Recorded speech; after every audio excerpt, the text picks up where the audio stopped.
Okay, everyone, let's finish up the gastric system today. So we're going to just have to talk about the intestinal phase. Last time we talked about the cephalic phase, which is more you think of like the head. How does the CNS get involved with digestion? Today we're talking more about absorption. There will be a little bit of digestion, right? And I want you to know the difference between those two things. So digestion would be breaking down of the food molecules, like breaking down proteins into peptides or amino acids and breaking down fats. That's what we have to talk about today in terms of digestion, or breaking down carbs into simpler monomers that our bodies can actually absorb and use. So this is a really cool graph. We haven't talked about a lot of the things, and you're not going to need to know every single thing on this graph. But you do know that food into stomach, that increases acid secretion from the parietal cells, right? You get pepsin and lipase is secreted, gastric mobility, the stomach starts moving, the guts start moving. Then you get the chyme moving into the cells, and all of a sudden you have all these things that are affecting different molecules. So from today, you need to know what CCK is. And CCK is a molecule that specifically stimulates the gallbladder to release bile. Okay, so I would know that CCK, gallbladder, bile. What is bile used for? Well, it emulsifies fats. And when we get into the slide about fat digestion, we'll talk about that a little bit more. Fats are a little bit more tricky than carbs or proteins because they're so hydrophobic. They require a specific mechanism to get inside the body. Whereas, I mean, the amino acids and the sugars also require specific mechanisms, but I would say that the fats require a little bit more care from the body to make sure that they actually get in and don't form plaques or something in the gut, which really doesn't happen. So our body does it really well, absorbing these fats, okay?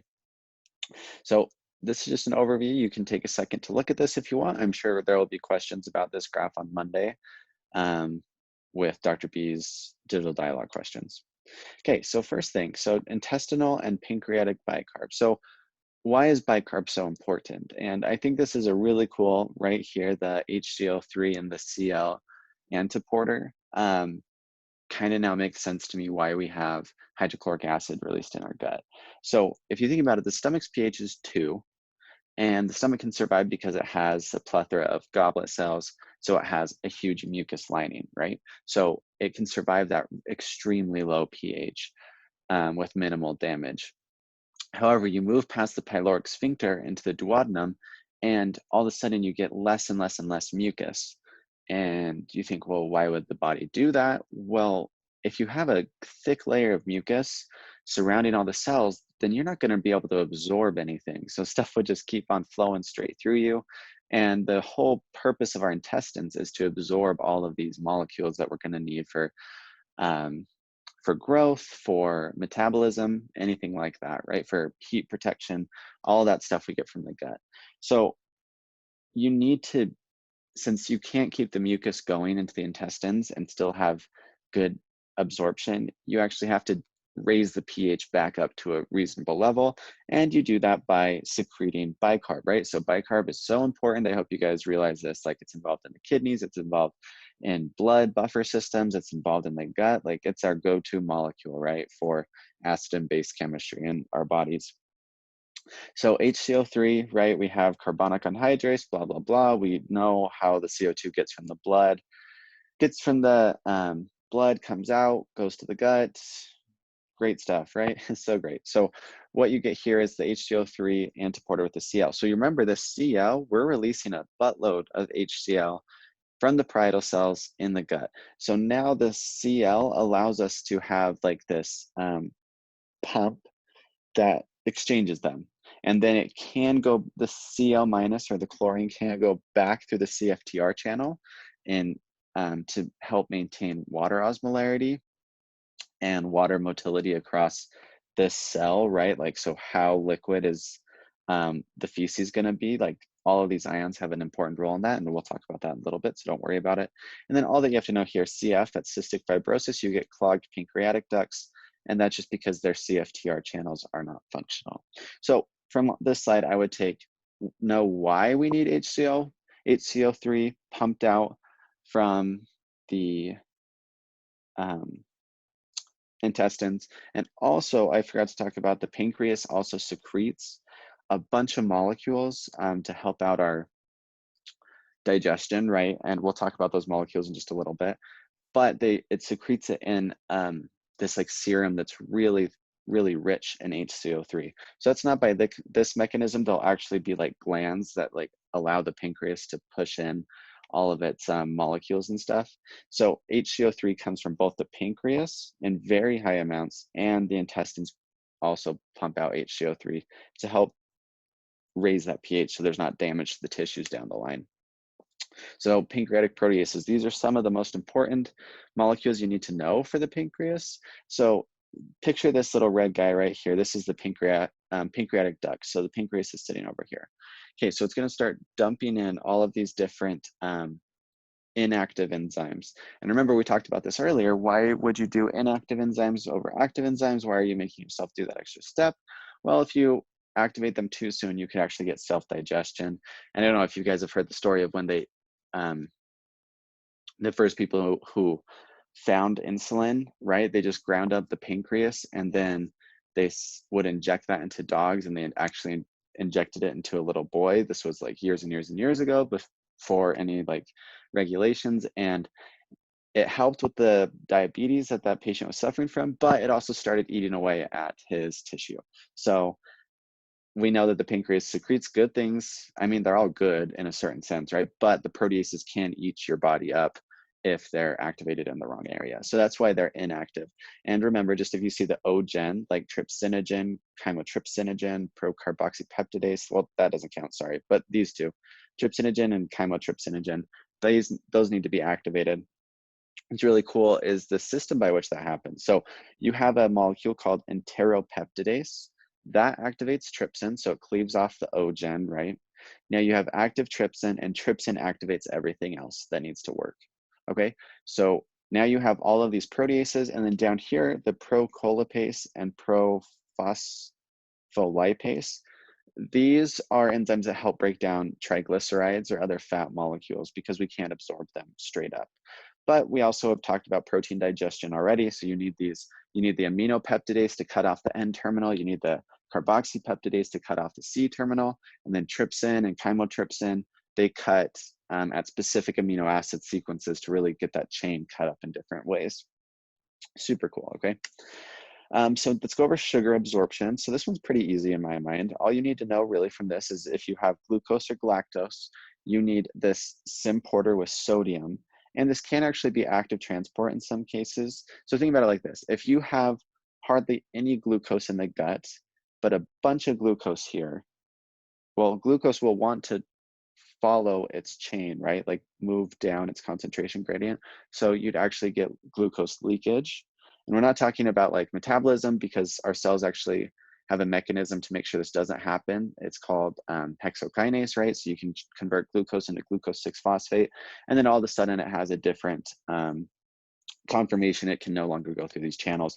But what happens is our intestinal cells just absorb glucose, and they may take some for themselves and convert it into glucose 6-phosphate, but a lot of it they just secrete back into the blood as glucose. So that's why the intestinal cells have like a kind of specialized mechanism for making sure glucose doesn't fall out.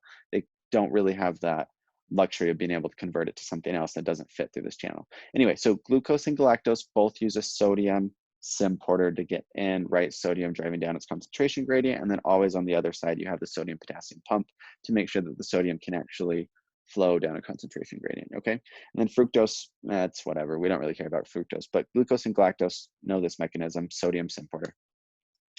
Okay, protein digestion, absorption, I'm so sorry. So we talked a lot about how this happens. So I'd stop the video for a second if you want to, quiz yourself, like what are all the enzymes I should be knowing about proteins here?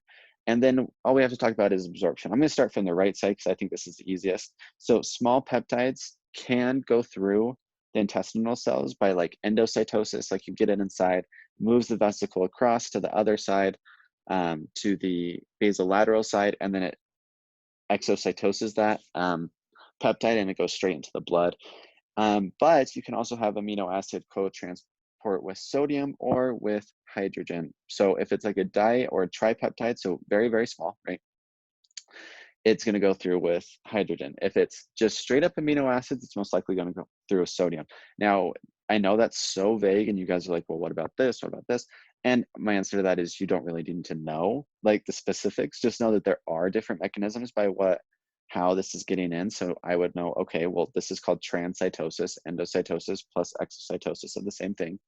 And I could do sodium symporter or hydrogen symporter, and then whatever comes in with the hydrogen symporter might get cut up in the cell. So no real specifics here. You guys just should, if you walk into the final and you see a question about protein absorption, I just want you to have like a picture like this in your mind, knowing there's multiple ways that this can happen, okay? Lipid digestion. So this is gonna take a little bit longer, but I still don't think it's all that bad. So you have what's called the triglyceride in your body. So the glycerol molecule is here in yellow, and that's like a 3-carbon with 3 alcohol groups attached to it, or hydroxy groups. And then you have a fatty acid attached to each of those oxygen groups, probably through Fischer esterification or some other cool organic chemistry thing that we've all forgotten by now. But you have all of these molecules attached to the glycerol backbone. But your body can't really do too much with this, right? So like it can get into your gut, but you actually need to break this sucker down pretty good. So you have what's called lipase and colipase. So right here, colipase and phospholipase. We talked about how the pancreas can secrete these things, and trypsin activates them. So now what they're going to do is start breaking down these fats. And what they're going to do is they're going to break off 2 of the fatty acid tails, and they could break off 3, but they don't always. So a monoglyceride is the glyceride molecule with 1 fat molecule attached to it, just shown by this long alkyl chain. So that'd be a monoglyceride. Free fatty acids are just kind of floating around now. So just know that these can be digested and these can be digested and absorbed each. So your body's just trying to break it down, but we do have to go a little bit more into how they're absorbed. And one more thing with digestion is emulsification. So I don't know why they love to test this so much. They like think it's like the hardest thing in the world. Like I just took another MCAT practice test a couple days ago, and there literally was like, what is emulsification? I'm like, that is not a hard question. Why is this on the MCAT? I guess they're just trying to give us 3 points. But emulsification is just when you have fat molecules that like to conglomerate together, right? So if something's really hydrophobic, you just get this really, really big, I don't know how to call it, like a ball of fat kind of. And so what happens in these bile salts, and bile is released from the gallbladder in response to what molecule from the pancreas? Hopefully you guys can remember that. In response to CCK or cholecystokinin, those are the same thing. CCK is just what I like to call it because it's so much easier. Anyway, so now you have these bile salts, and they're hydrophobic and polar. So this hydrophobic part can mesh with like the hydrophobic part of the fat, but it can also mesh with the water decently well. So it can be carried around in the gut. So all that emulsification is happening is you have these bile salts surrounding, like grabbing onto this ball of fat that's produced and breaking it down into smaller and smaller and smaller balls, because like you want it to be, and it's probably not perfectly circular. We just like to think of it like that, right? But if you have like these smaller little particles, then more lipases can get at them. So it's kind of the same principle as breaking off like proteins. You don't just go from the N terminus and the C terminus. That would take forever. You also break it apart in the middle, and you do that a couple times, and now you have multiple N and C termini where those aminopeptidases and carboxypeptidases can work. Kind of the same principle here with fat. It's just the term to know is emulsification. That only applies to fat, where you're breaking apart this big blob of like fatty acids and monoglycerides, and now you're making smaller and smaller balls. So hopefully that's kind of intuitive and you never forget that again. But yeah, that's emulsification. Now with fat absorption, it's kind of cool. And it's very involved. And for my knowledge, you don't need to know every single little thing about this, but you do need to know a couple things. So you have the triglycerides, cholesterol broken down, emulsification, right? So big ball, little ball. And now the pancreatic lipases come in and cut all these guys up, right?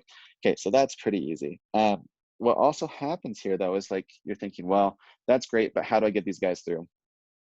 So remember, they're super hydrophobic, right? So if you can safely transport these fats over to the apical membrane of the intestinal cells, they can actually diffuse through, right? Because hydrophobic, they can get in. Hydrophobic molecules can blast their way through, like also with steroid hormones, right? Like testosterone, progesterone, estradiol, they can all just blast their way through the membrane and go straight on side.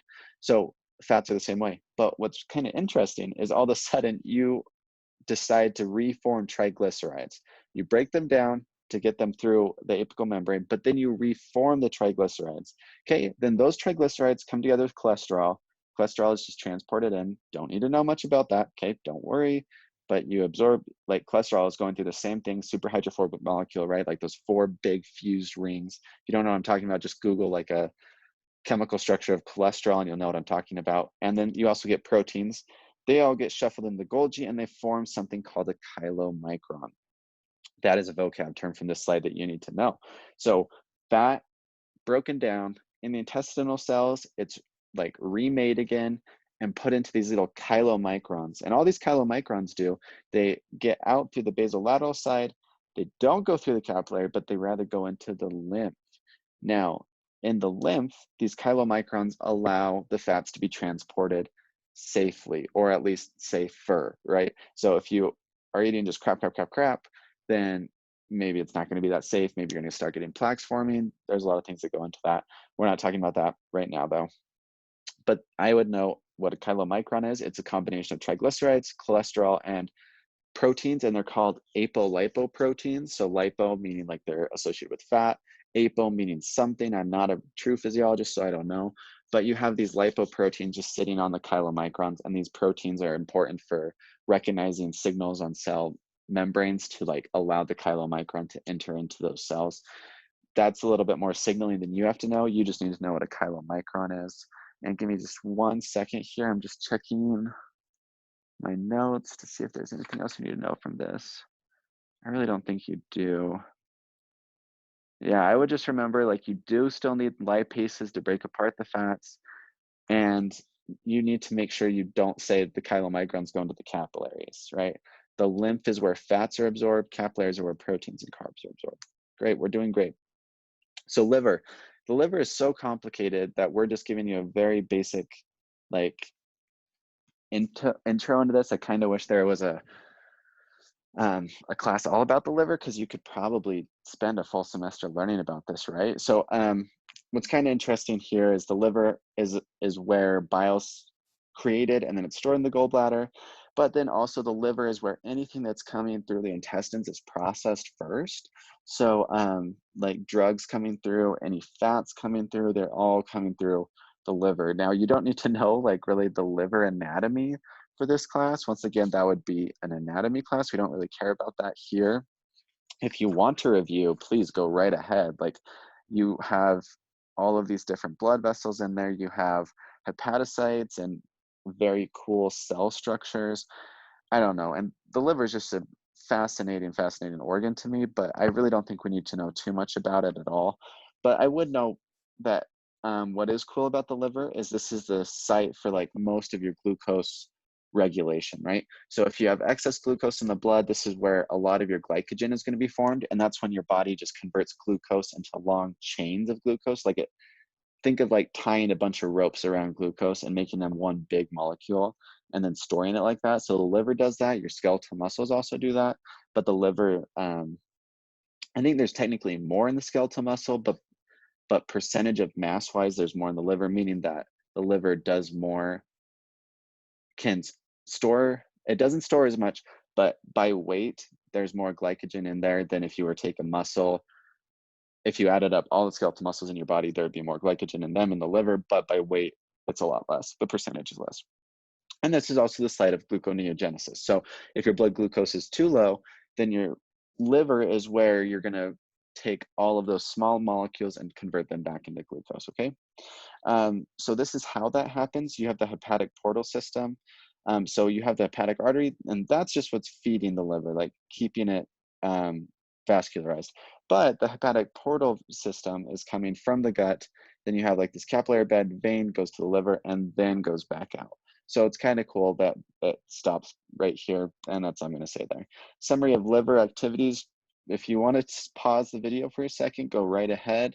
We've talked about glycogen, we've talked about CCK, insulin-like growth factor will never come back up, at least for what I can see. So we're just going to move on. Okay, now we're into the colon. This is the last part. And once again, we're just going to do a brief overview of the colon because there is a little bit too much. Excuse me. There is too much to actually go over in the colon. So we'll just do the basics of what is going on here, okay? So first thing, you need to know the mechanism by which water is moved like in and out of the colon. And the first thing that you guys should think, and no, let me just highlight it here. I don't know why it's like fifth on this list. Sorry about that. But water follows via a paracellular path. So water is not actively moving. Water's not going specifically through channel. It is following the osmolarity produced by all of these salts once again. So we saw this in the kidney and we're seeing it again in the gut. So I want you to think of like when ADH was acting in the kidney, yeah, sure, water was directly moving through those channels. But if aldosterone was acting or in just the ascending loop of Henle or anything like that, it's just following the osmolarity gradient set up by these things. So you have apical transport of sodium, right? And depending on what direction all of these things are going in, you actually will have more water pushed into the lumen or more water coming back into your body. Our default is to have more water back into the body because we like to keep our water that we digest. But just know here that you have, sorry, I just lost my train of thought. Um, you have all these salts moving, and then you have the active pump for sodium so that once again, this is secondary active transport on the apical side, and the basolateral side, sodium is being actively pumped out. That allows water to follow through the paracellular canals here. So just follow all the way in, and that's how you're absorbing your water, okay? Then what happens here is you have colonic chlorine secretion. And I think we're talking about this because it's like so well studied because of people who have cystic fibrosis. So once again, you have that CFTR channel. And if you're a patient with cystic fibrosis, just picture a big X here, like chlorine's not going back out. And so if chlorine's not going back out, you can still have some sodium coming out, but your body can't like push enough sodium through here to compensate. And so when you're trying to regulate like how loose or dense your feces is, people with CF are going to have quite bad constipation pretty frequently because they cannot push out enough of these like salts or these ions that the water is going to follow. Okay, so the chlorine would get in here, but chlorine can't get out, so the water would get like here, and it would can't get all the way out. So some will follow the sodium, but not all of it will. Okay, so just know that that's like colonic Cl secretion. This is the very last slide, and it's just interesting. It's a shout out to the immune system of the gut, which isn't really tested highly in this part. We do have like a basic immunology lecture coming up in like a week or so, and maybe this will come back up. I haven't gotten that far. Sorry, I'm just doing video by video. But if it does, I promise I'll go back over it. Things to know that I didn't specifically mention. I would want you guys to be able to know, because we didn't really talk about this at all. So listen to my rant for just a second. The pancreas has specific cells that some of them will release like all these peptidases, but some also release hormones like insulin or glucagon, right? Insulin is released from beta cells. So all this you need to know for your test. Please, please, please know. Insulin is released from beta cells. And those beta cells can be influenced by a variety of things. Like we've seen in the gut, it's not just one signal sets off the whole thing. There's like signals from the CNS, from the enteric nervous system. So think about it, right? So if we think rest and digest, so rest and digest, if we want to digest food, if we want to like utilize that glucose and go store it in our cells, we are using parasympathetic activity, right? It wouldn't be sympathetic. Sympathetic would actually shut down all these processes that we've been talking about for this lecture and the last. And also know that the mechanism by which the pancreas like knows to get rid of the glucose is actually a ATP channel. So it's interesting. It's a potassium channel, and right when we think of potassium, we think of cells that have like a membrane potential, and that's true for these beta cells in the pancreas, right? But it actually can be blocked by ATP. And once that happens, then the body will signal for release of insulin. So you have the parasympathetic response, you have the ATP blocking the potassium channels, Then if sympathetic activity is decreased, we already talk about that. So I would just know all of those things. And then I think we might talk a little bit more. I'll just give you next lecture, I'll give you a little bit of a slide on this so you can picture it a little bit better. But I just didn't want to forget to say that because that is something you guys will need to know. And I wonder what you need to know it for. Hopefully you guys realize that would be the final test. Okay, so that's it for this video. Please send us an email or whatever if you're confused or you need any more help. I hope you have a great day. Thank you.